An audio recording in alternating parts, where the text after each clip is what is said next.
Jess. Where's your camera? Your camera's there. Welcome back to this week's Off Market, the show where we pull no punches. We tell the truth about what's really happening in WA's real estate market. Back with us this week, as always, the wonderful Ross and the wonderful Shane. That's Welcome the nicest back, thing guys. I think she's ever said to us, Thanks, mate. guys. Wonderful. Wonderful. The That's love wonderful, today. Jess. I know. I'm Fantastic. I heard this week, Shane, that your star's really growing. You've been called on by some of the media elite in Australia to lend your knowledge. They've obviously heard about what's going on in Off Market. I certainly didn't tell you, Jess. But no, it must be the star power of Off you Market. hooking to the wonderful me. Don't forget where you've come That's from, right. Shane. Yeah, Never no. forget it. Don't Never remember forget us it. when you're famous. Are you going to just disclose which Century 21 office you're going to? Well, I'm trying to get Josh Brockhurst for work, so give us a they're call on. at Crib Creative. Charles Tarby. That's who you want to get in touch Charles will love you. Oh, mate, I've got his number. Do you want it? Guys, we're in another amazing location today. We are. Thanks to Summit Homes, the team at Summit Homes. We're at the Viewpoint, their display in Averley.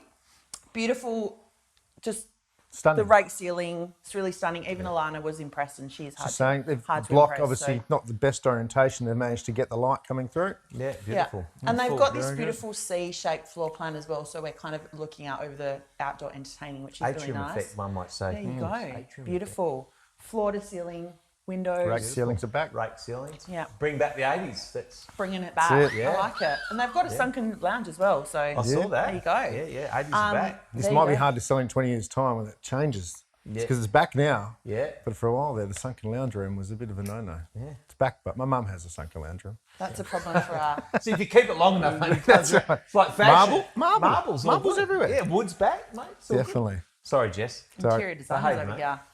This display is open 1 till 5 on Saturdays and Sundays. So if you want to check it out, head out to Averley. Otherwise, you can contact Summit Homes for more information.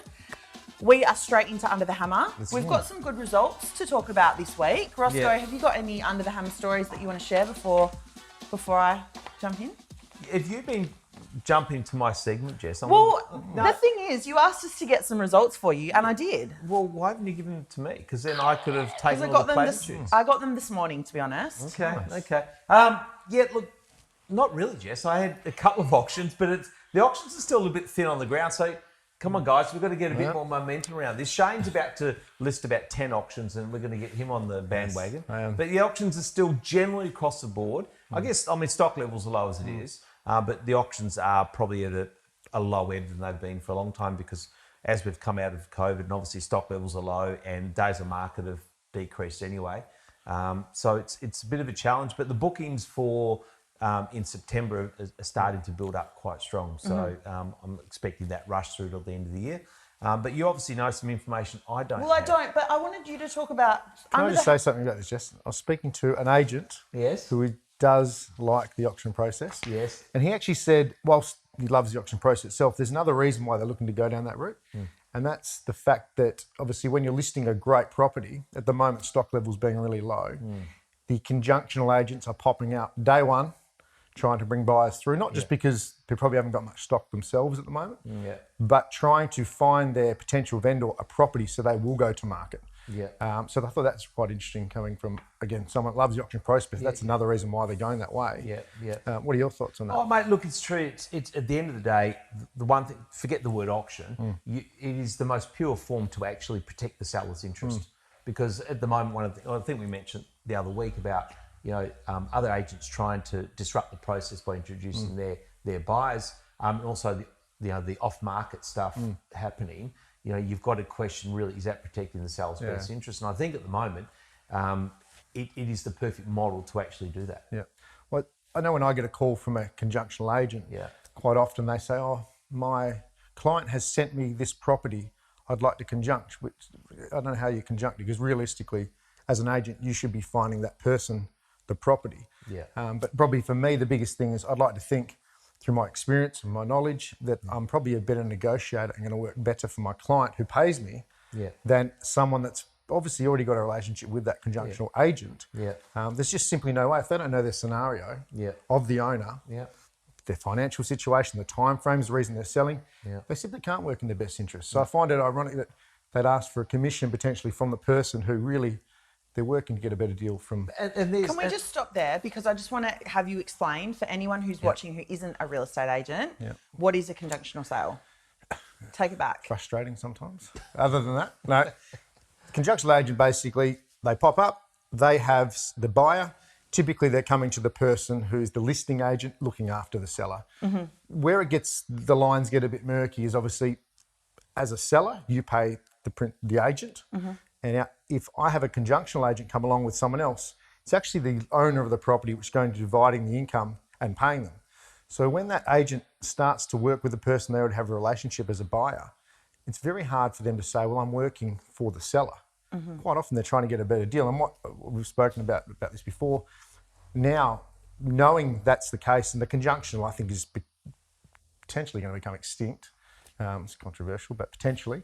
But they're going to be retained more because they are working in the best interests of the person they have the relationship with. So rather than splitting the income or the commission from the seller, they'll simply go, well, I'm going to work for my buyer, you work for your seller, somewhere in the middle, we're going to shake hands. And I think that just clears the line, like a buyer's agent. And that's it, and that's where the purity of it comes in. If somebody wants to be a professional buyer's advocate, I think that's the way. Like on the block. You see a lot of that in So a Victoria buyer's and so advocate, the forth. difference is a buyer's advocate is being They're retained by the buyer. They're not being paid by the and seller. there's complete transparency. They're working for the buyer. Shane is working for the seller. And that's where the whole auction process is pure, because if they've got a buyer, fantastic, and they're being retained by the buyer, but they're they have to compete like anybody else in the way you go. And the history of that would be of doing a conjunctional sale would be prior to everything being online.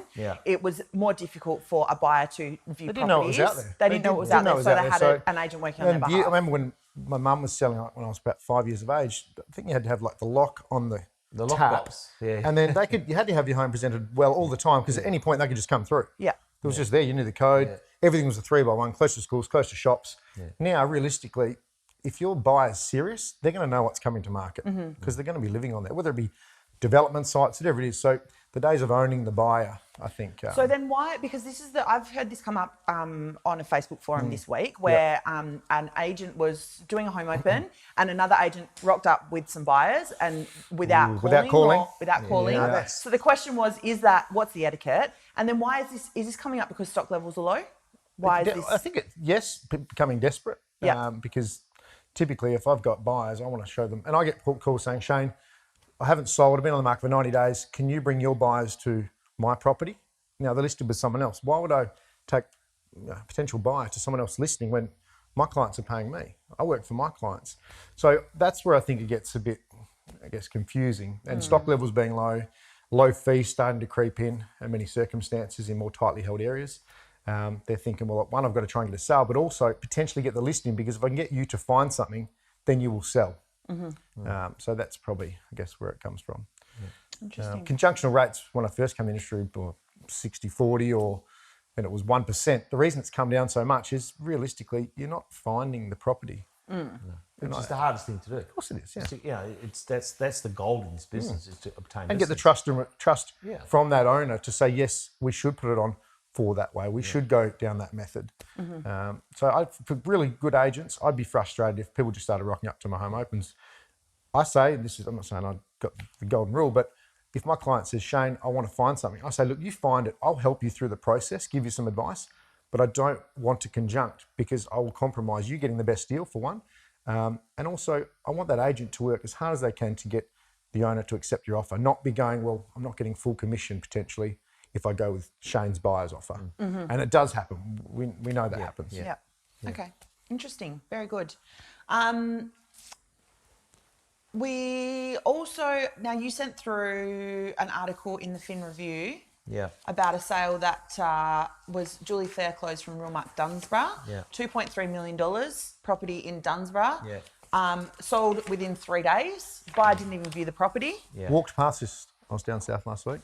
Did you? And did you put an offer in? No, I was beaten to it. It was you. Beaten to it. What does this say about? I've also got some results here, just to quickly run through them. Damien Lloyd from Ray White North Quay sent through some of the great results he's had in the last week. Great. One in Innaloo, 4 days on market, 4 offers, sold for a record price for the street. Another in Stirling, 15 days on market, 5 offers received. This is a very, very different conversation to what we were having 6 months ago on this show. tell me what this kind of...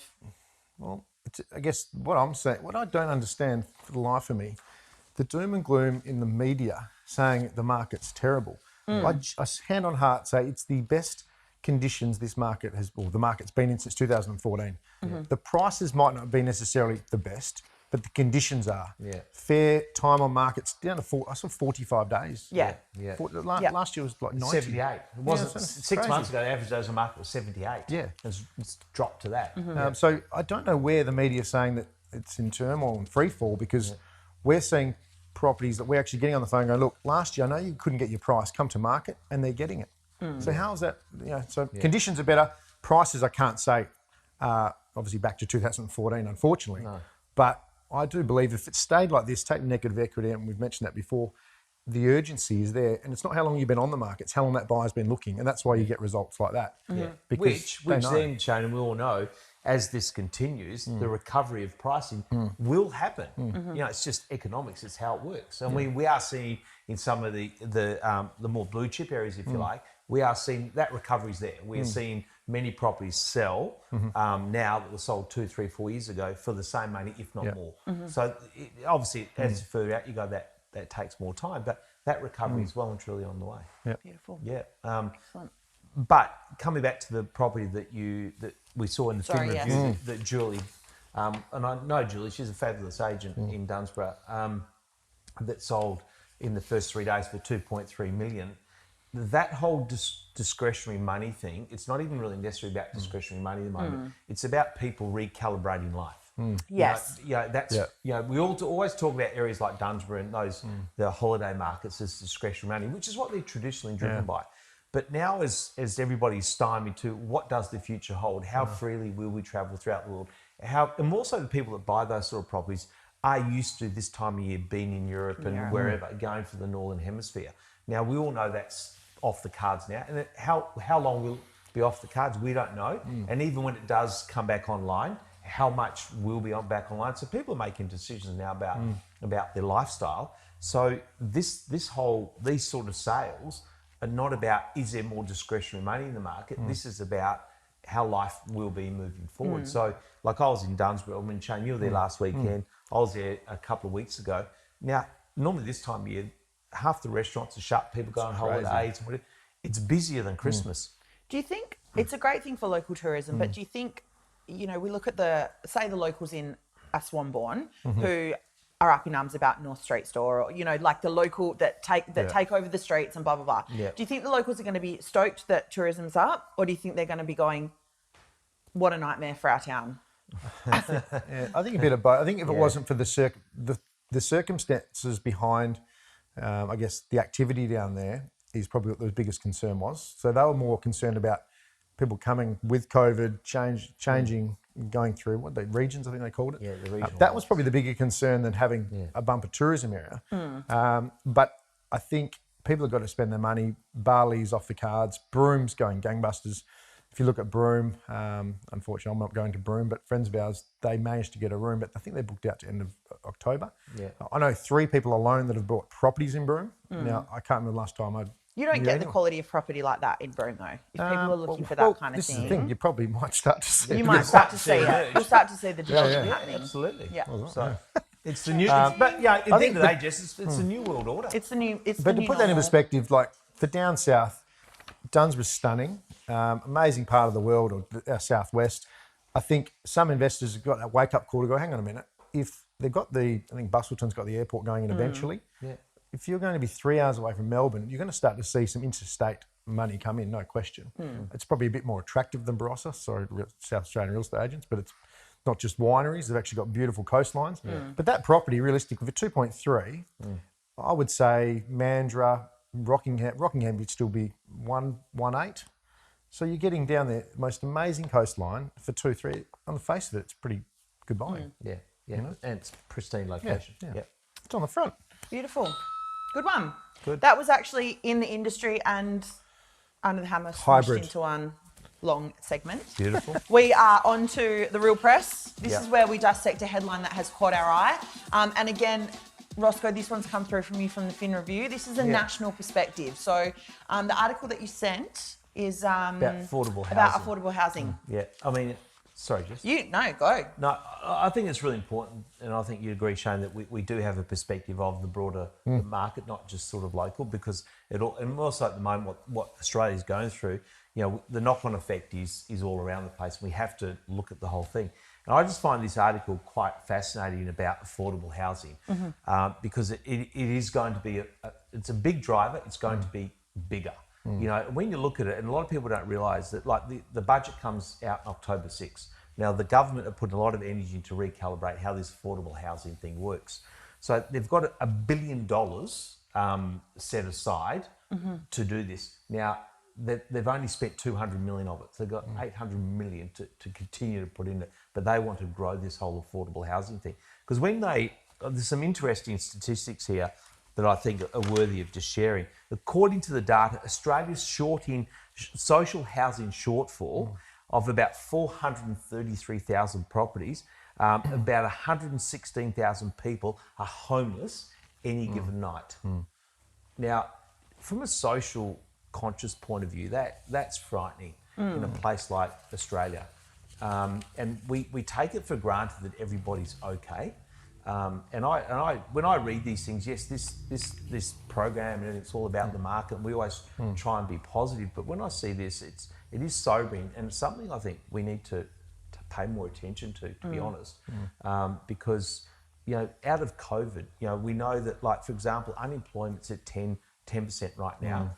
It's probably going to sit at maybe up around 15, and Australia's used to unemployment being in those 3-4 sort of percent. We're going to have to get used to unemployment numbers being at 10% maybe more. That might be the new norm for a long time, because all these companies that won't pull out of it, and the airlines and the hospitality and all the rest of it, you can't just manufacture new industry overnight. So this whole thing of affordable housing is going to be absolutely massive, and I think we all need to be aware around it of what this really means, and where we can support it, we should. Do you think, Shane often has spoken about the lack of awareness of some of these schemes and how people can access them? Is that 800 million is a lot of money that's unspent? How much of that is down to, maybe programs that aren't being Well, I think I spoke about it a few episodes back. Last year, I did 92 deals and did 2 Key Start. All right. Last month, I did 4 Key Start alone out of 13 deals. So something's changing there, that they are getting the awareness. Obviously, they've changed the criteria, and we've spoken about that. But what really concerns me is, in WA, we're back to 2007 prices, 2006, let's say. So if prices kept going, can you imagine how hard it'd be? Like, first home buyers at the moment can get a house up at one on the market today, 3x1 on 600 square metres, 245,000, not a villa, a house. Now, our median house price now is lowest other than Darwin, I think. We've just gone below South Australia. So if we're having homeless at this level, it's pretty concerning, because Sydney, the median house price, 850,000. That's going to be, if we don't get on top of it now, it's never going to happen. So I think it's really important that these schemes need to be well marketed, because they're under marketed at the moment. But also policies in place so we don't have small ghettos, which is also another big concern. That's just state housing or whatever it may be. You've actually got to be really smart with the planning of where they go. It's not fair to certain areas to just put them all in one area. It's been well documented. A lot of the suburbs aren't happy about where they're going, but it also has to be fair to those other areas too, because eventually it does impact values a lot of the time, unfortunately. And I'd like to see more collaboration with the government, with our industry, around how they actually get this out. Sometimes, like, these articles are hidden in the Financial Review and so forth. I go, why aren't these they're hidden behind a paywall that if you're not affording housing, then you're not affording to see what's going on in there. And that frustrates me, because the government need to, and our industry need to talk more. So as you say, Shane, it's got to be more publicised. So, like, for example, at the moment, like Brad Triplett, who'll be on the show in a few weeks from Arena. He's done a lot of that shared equity, estate. isn't he? Brad's doing a lot of the affordable housing, the apartments there that the government are building in different areas like Beckenham, some in Bayswater, all sorts of places, more sort of the east corridor. And they're selling out of these complexes in like a dozen or 20 apartments in a month. These average from 250 to 350. So it'd be interesting Brad's take on it. But there's not enough people know about this stuff, and we need it. We need more oxygen around it so people are aware and can tap into it. Otherwise, it's going to be a catastrophe out there. Yeah. So, Agreed. Socially. Thank you, Ross. Okay. You've always got some words of wisdom for us. We try, don't we, mate? Every Try. now and then we have something. But Try. Every now and then. All right, guys. From a little bit of a somber, serious discussion, on to our hood highlight for this week. We want to welcome our special guest, Shane Penny. You're up. come on down, Come mate. on down. I've always wanted to say that. We are out in Averley today, so we've got Averley's #1 agent, Shane Penny of Team Penny from HKY Real Estate. Welcome to the show. Thanks, Jess. Thank you so much for joining us. Now, we always on this show try to focus on a certain suburb and really break down the market there. And this is the first time we've really been into the outer suburbs of Perth, I guess. Yeah. Only a 30-minute drive down the freeway though now. Now with the Tonkin's through, yep. Yep, now that Tonkin's there. So tell us, I was wondering how I got here so quick. I have sold properties there, and it's not taking me a lot longer, but there you go. It's 30 certainly made minutes. a big help out this way now. That's getting great. in and out of here. Yeah, it's great. so how has that changed things for you guys out here? Well, I suppose just brought the city that bit closer to Ellenbrook. The main problem was actually getting out of here in the mornings and getting back in. It was all choked up. Now that we've got the Tonkin Highway, we've got the Lord Street. That's all come on. It's just traffic's flowing, and it's taking those travel times. Right back. Beautiful. So this Averley used to be part of Ellenbrook, is that correct? No. Or no? Ellenbrook was a master plan community, award-winning. Averley's a private estate that was originally done through Multiplex. Okay. They actually went bust on the deal, and we've got Stockland now who bought them out and are continuing to sell land out here. Right. So what are the demographics like out here? Talk us through. Obviously, you've got a large first-home buyer market, so it's quite affordable. You've got a big downsizer market.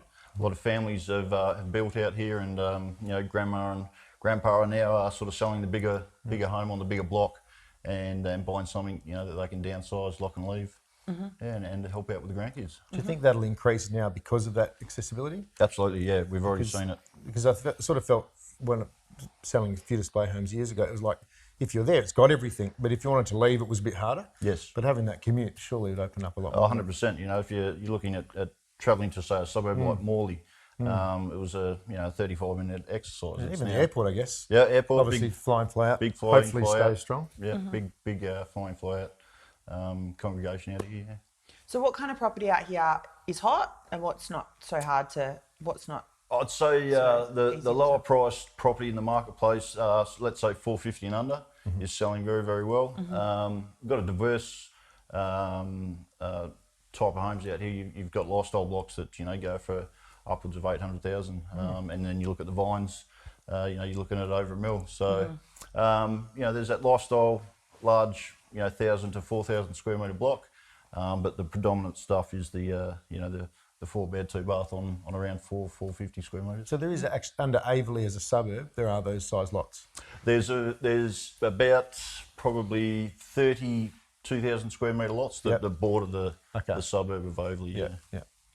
The Keystart stuff that we were talking about before, do you get a lot of those kinds of affordable housing scheme sales? Probably not as many as you'd probably think. There's with money being pretty cheap at the moment. I would suggest that, a bit like Shane was saying, that I've probably only done this year maybe 3 or 4 Keystart loans. It's amazing that like 2%, and obviously through these areas, I guess there's a few investors that have brought obviously new homes.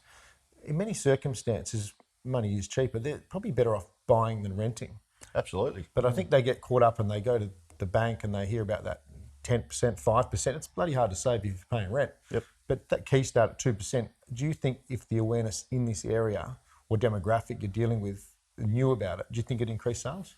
I think it would, but I also think we've still got a lot of building going on out here. So I think you'll find that Keystart product is in the new house and land packages. Yeah. But that's why, and we spoke about this again last episode, are you seeing situations where people are building a property that is probably going to be worth less than what something already built is, already on the market for? 100%. Yeah.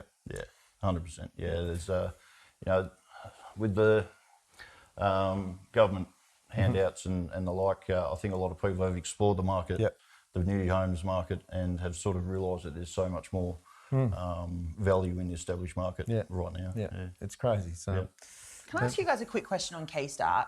With, do they still do shared equity?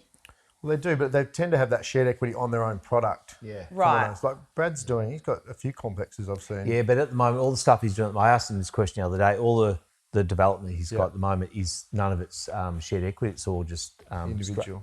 Is that government funded then? Like, these come so out. Keystart have actually, well, WA government has actually built it Yes. for that. Affordable housing. Okay. Yeah, but it's Have not. you had anything like that out here? No. No.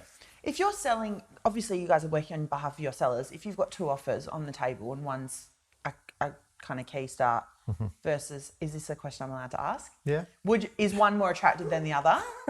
I'll ask you the question, Jess. If I was to bring you two offers, one was a 2% deposit, the other one was a cash offer. Yeah. Where okay. are you going? Yeah. You know? So it does have a bearing. Yeah. Yeah. I guess it's almost like the subject sale. Yep. You're going to have to pay more probably to get over the line.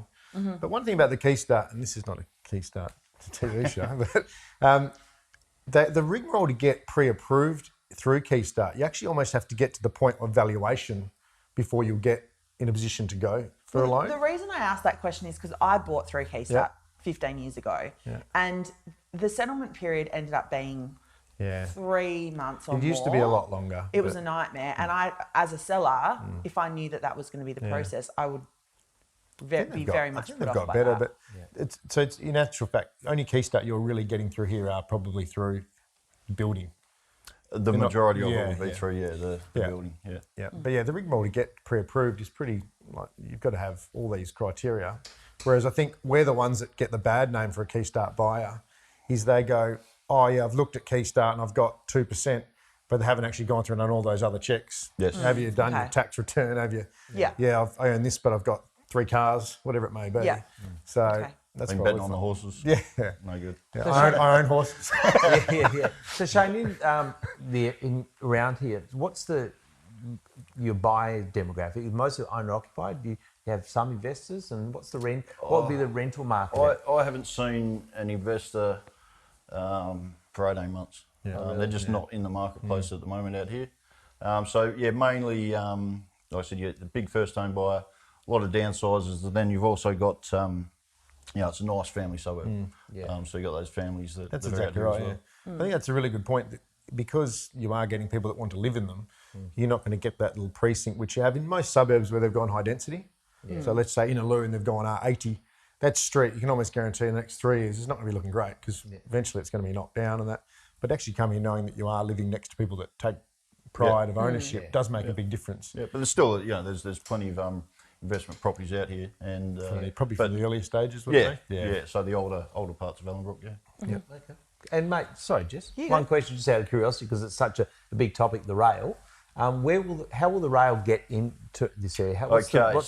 It'll be coming up Lord Street from Morley up through the new suburbs, Brabham. There'll be a station in Brabham, and then the end of the line will be in Ellenbrook.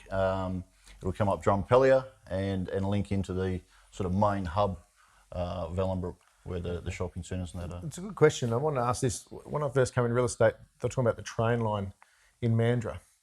And obviously a lot of sellers thought when the train line gets open and Mark McGowan or whoever it was back then cuts the ribbon that the prices go up.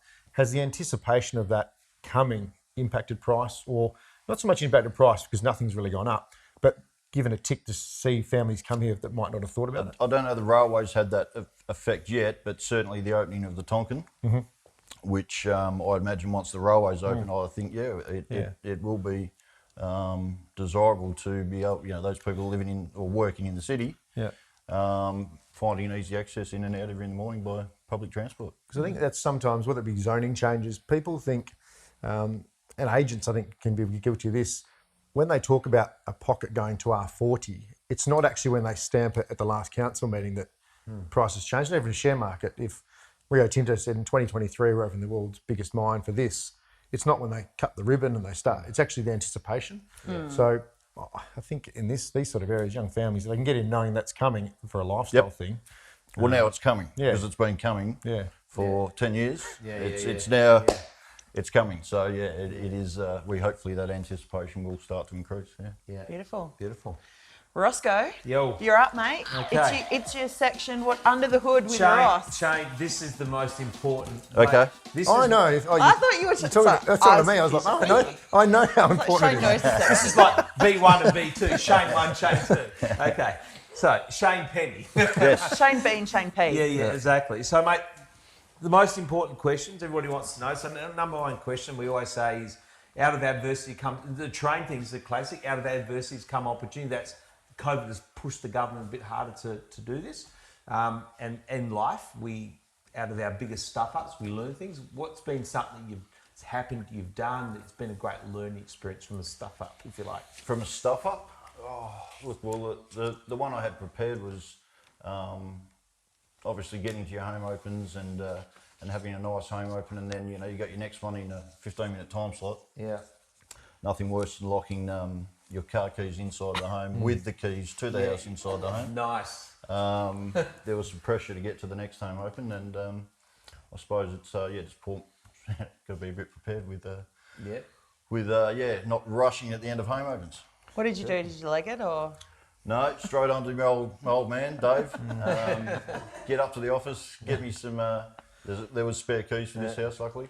Got me down there, and so I was just a little bit late for the next. So at that home point, your Is it man that? probably said, Yeah. "I'm still changing your bloody name Yeah. at this age." Yeah. Yeah. Hey, mate. In fact, we saw a stuff up today from a learning, didn't we, Jess? Oh, Didn't we, yeah. Ilana? Oh. So behind our camera, young Chris. He's going to start to shake. So if you get motion prepares sickness. a beautiful list of all his equipment for the first time. A beautiful list of all his equipment, and he here we go, and we all get here ready. And for the first time, he's got a list, and he leaves half the equipment at the office. So, Four little things. Lucky for Tonkin Highway, I mate. was just lucky lucky for you. Okay, Shane. The next thing. What are the 3 things you would never leave home without? Well, real Sarge, it's always the mobile phone. I'd like to think a good attitude. And, He's and, my man. I love that. and my other thing, which is a bit strange, people find it weird, but it's my lucky rock. Hey! Mate, I love that. Every day just reminds me to, be a good bloke. did you have your lucky rock when you forgot the keys? I did, but it just wasn't working. It was like his dad answered the phone. That's right, That's yeah. it. Hey, Dave came to the rescue. Mate. I love that. I love the attitude. The good Love thing rock. is about if you do have that situation in some areas, like if I'd locked my keys in a property and I'd raced, there's a good chance there'd be no one at the next home open anyway. So Yeah, well, I was actually pretty lucky. And why I was running late because someone turned up right at the end of the night. Shock. So, mate, next question. Worst habit. Oh, it's got to be my desk. It's an absolute disgrace. Is it? Mike, who's just off camera there, who's my business partner. He's the one that's all organised, but me. He's shaking his head. It's a disgrace. But I know where everything is. That's I know what's going on. And I'm You chopping know where and that bit of paper with that little note on it is? Yeah? Yep. Organised chaos. Yes, pretty much. Pretty much. Fantastic, mate. When you're not at work in the world of real estate, where do you hang out? What's happening? Warmer months, my happy place is the beach. I can't get enough time there, so any downtime, I like to hit the beach. How far is the beach from here? 25 minutes. I wish it was a lot not too closer, bad. but it's not. Does Tonkin help that? No. No, it doesn't. No. It's straight. No, it's just the other way. You got an Armadale, that's I have recently, past 2 years, taken up golf. I'm a member out at the Vines Real Estate, so How's I the like to Vines get out going there. these days? Is the development stuff? Is it? I used to play it there a lot. Is it? How's it tracking out there? Yeah, we've got a new what would you call him, CEO, Wayne Smith, who Oh, yeah. was an ex-pro. Yeah. Is he from South Bay? It's no Ryan Smith's dad, is it? Yeah. It is, yes, it is, yeah. And the course is looking a lot better. There's talk of maybe another competition coming out this way. So Because that used to be good. the Vines Classic. Was amazing. It was Ernie L's days, wasn't it? Ernie Els, Greg Norman, all the boys were there. Yeah. John Daly. Yeah. John Daly. Sorry, we digress. But anyway. Whenever Ross has Out of got one of his curiosity. mates on here, we end up talking about golf. Well, it's important. Come on, Jess, get with the plan. It's a crazy sport. We go out there to relax, but Yeah, I'll tell you what, Good way to ruin a walk. yeah. Mate, when you walk on the course, you've got to make a vow to yourself. I can't walk off the course with a worse attitude or a worse mood than I started with. Yeah. Well, like I said, it's my de-stress, and I don't know why we do it, but we do it. Yeah, exactly. So we can have a beer at the end of it. That's why we do it. Most of you say, mate, what's something that you say or people say, oh, God, not that saying again? So what do you reckon the seller would take? Yeah, okay, beautiful. End of story. I think we'd all agree with that one. Yeah. Fantastic. Do you get food for thought much out here? That's food for thought. No, not really. No. Food for Food thought. for If thought, I do, I don't hear it. Yeah. Something to think about. Yeah. Okay. Mate, and this The one I did like that's gone Yeah. from when I started real estate was She'll Be Right. I love that one. She'll Be Because Right. you do your final inspection. Nothing's right. Patio's not approved. She'll be right. It's gone. No. It's gone. None of that. I don't think anything in this current climate, nothing's going to be right. But the Aussie vernacular, she'll be right, it meant something. It's probably not the game for. No, not anymore. It's And too mate, the most litigious these important days. The most important question, which this is for Shane and I, our benefit really isn't, mate. Yeah. Best place, go for a meal, best food, best dish, restaurant, what is I've it? never had a miss. Odyssey down at City Beach. Yeah. Nice. Yeah. Beautiful And the spot. dish? Oh, look, it's a side dish. It's these potatoes. He's prepared. Yeah. Oh, Mate, look at I look can't at the forget body it. language. He's celebrating. I'm telling you, they're fantastic. Yeah. They've got it like thinly sliced Yeah. with this oil and this parmesan. Oh, God. Yeah. Sounds like my Gotta kind get of 'em. dish. There you go. That's around the corner. what about from my house. local? I'm going there tonight. Locally, look, I won't nominate just one, but there's plenty. You go out to the Swan Valley there, you've got restaurants galore. Yep. Yeah. Good coffee in the area? Absolutely, yep. I share myself around the cafes, so there's a couple of local ones that I'll frequent. Good to hear. Beautiful. So fantastic. Thanks, mate. Love worries, that. thank you. Love it. All right. We are just about to wrap up, but before we do have a play of the week this week. We're bringing it back. Right. Now, it would be remiss of us to end this show without doing this play of the week. If anyone's been watching the news or keeping an eye on Instagram and seeing, Watching the news. reading Perth Now, which isn't the news, Okay. let's be honest, but Australia's Sexiest Agent's Instagram. Yeah. We've got to give a shout out to Brad Triplett, the only Yeah. WA. Actually, I think there's one up. But Brad Triplett and We've Nessa mentioned Barry. him 3 or 4 times today. I know. Well, he's coming on the next show, so. know, But we thought, Was it on Perth? well done to Yeah. Brad. Shane's like, bloody hell, fuck, wish I'd got on there They now. followed me the other day, but I don't think they might have been looking for someone I tagged off the show. Brad Triplett, apparently, according to the photo, when he's not running marathons, he's running through your girlfriend's mind. You know, Jess, Is that- the sad truth about that. It's he's a bad lad. As long as that's Anyway. as long as that's not the bio on his arena Yeah. real estate. Arena Yeah. real estate. Yeah, We'll have to ask Josh about that one. No, look, Brad spends most of his off time at church and things like that. He's a very holy man. I'm We'll just ask him resting about you there, mate. We'll ask him about that on the show next time. So that is it. Any play of the week from you guys? No, that was it. That was it. Yep. That was it. Yeah. Beautiful. Thank Yeah. you so much, Shane, Thanks for for coming your in. time. Thanks for having us. Thanks again to Summit Homes for hosting us at the Viewpoint out here in Averley. Yeah. And any results, auction results, sales results, funny Get stories, them play through. of the week, send them through. That's it. See you in a Done. fortnight. Well done. Thank you. Thanks, Shane. Beautiful.